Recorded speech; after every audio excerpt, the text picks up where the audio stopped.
বন্ধুরা, আজকে তোমাদের আমি সহজে কিভাবে কাচ্চি বিরিয়ানি করা যায় সেটা দেখাবো। তো দেখো, আমি আলুটা ভেজে নিলাম।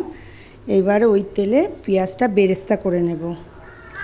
তো পেঁয়াজটা এই যে ভালো করে ভেজে নিয়েছি। এইবারে আমি চিকেনের মধ্যে যা যা দিয়ে মাখাচ্ছি, এই মাখাটাই হচ্ছে আসল কাচ্চি বিরিয়ানি।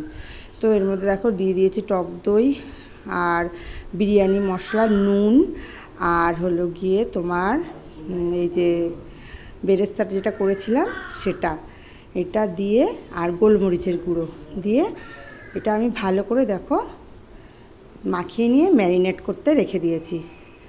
যে যতটা সময় দিয়ে রাখতে পারো ততটাই ভালো। তো আমার হাতে সময় বেশি ছিল না, তো আমি আধ ঘন্টা দিয়েছিলাম। তো দেখো সুন্দর করে মাখিয়ে নিয়েছি। এই সময় কিন্তু নুনটা একদম মানে চেকে দেখবে যে ঠিক হয়েছে কিনা, কারণ পরে মাংসের মধ্যে আর লবণ দেওয়া যায় না, যেহেতু এটা কাঁচা করব কাচ্চি। তো সেই জন্য আমি লবণ একদম পারফেক্ট দিয়েছিলাম, তো আলাদা দিতে হয়নি। এবার এর মধ্যে দেখো আমি আমার যে পেঁয়াজ ভাজা তেলটা ছিল সেই তেলটা এর মধ্যে দিয়ে দিয়েছি।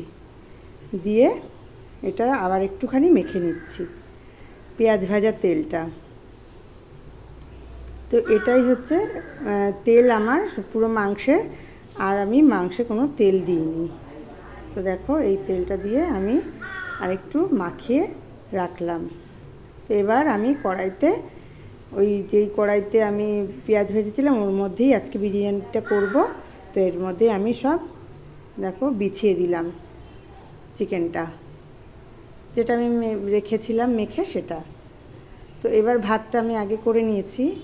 তো এরপরে দেখো আমি আলুগুলো বসিয়ে দিচ্ছি, একে একে আলুগুলো সব আমি দিয়ে দেব।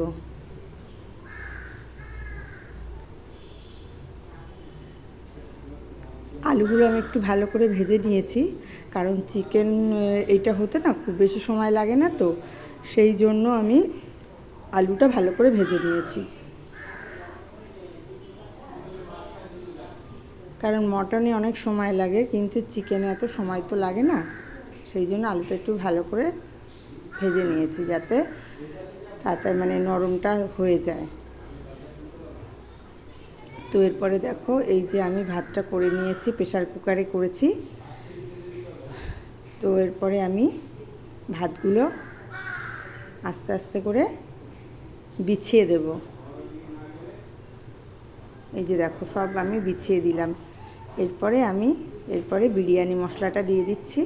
তো আগে আমি ঘরেই তৈরি করতাম, কিন্তু এখন আর আগের মতো বিরিয়ানি খাওয়া হয় না, সেই জন্য আর এখন কিনেই তারপরে বিরিয়ানি মশলা সেটাই ব্যবহার করি।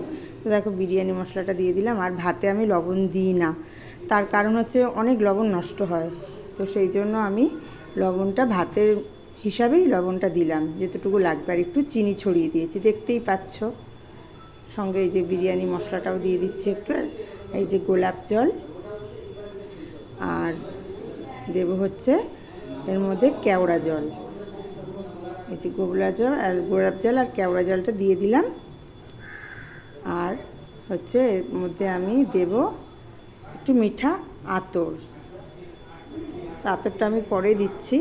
তো আগে বেরেস্তাটার মধ্যে আমি দিয়ে দিলাম, যে বাকিটুকু ছিল আমি মাখানোর সময় কিন্তু বেরেস্তাটা চিকেনের মধ্যে মাখিয়ে নিয়েছি।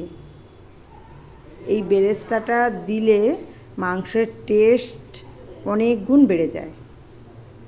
তো অর্ধেকটা বেরেস্তা আমি ওই চিকেন মাখার সময় দিয়েছি, আর অর্ধেকটা রেখে দিয়েছিলাম, সেটা বিরিয়ানির মধ্যে ছড়িয়ে দিলাম। তো দেখো বন্ধুরা, আমার পুরো ছড়ানো হয়ে গেছে। তো এবারে ডিম দিচ্ছি। তার আমার মেয়ে তো বিরিয়ানির ডিম খায় না, তো সেই জন্য ওর জন্য আর ডিম দেওয়া হয়নি। তো দেখো এবার ডিমটা দেয়া হয়ে গেল। এরপরে আমি এই যে দেখো আমি যে আমুল দুধ গুলেছিলাম, সেই আমুল দুধটা আমি এর মধ্যে দিয়ে দিলাম। আমি যেহেতু ঘরোয়া খাবো, সেই জন্য আমি কোনো কালার ব্যবহার করি না, আর জাফরানটা যেহেতু নেই, তো সেই জন্য দিতে পারলাম না। তো ওপর থেকে একটু ঘি ছড়িয়ে দিলাম। ঘরোয়া করলে মানে নিজেরা খেলে আমি আর ওই সবগুলো দিই না, কালার কিছুই দিই না, প্লেন রাখি। তো এই দেখো এবার মিঠা আতরটা দিয়ে দিলাম 3 ফোঁটা। ব্যাস আমার তো দেয়া হয়ে গেল, কমপ্লিট হয়ে গেল। তো তোমরা এইভাবে সহজ রেসিপিটা বিরিয়ানির করে দেখো বন্ধুরা। মানে কি বলবো, যে পারে না সেও মানে সুন্দর হবে, যে খাবে সে বলবে অসাধারণ হয়েছে। তো দেখো এবার আমি ঢেকে দিলাম। আর এই যে দেখছো, এই ঢাকাটা আমি একটু ময়দা মানে মেখে এই পাশ দিয়ে না আমি দিয়ে দিয়েছিলাম। তো দেখো আমার বিরিয়ানিটা হয়ে গেল।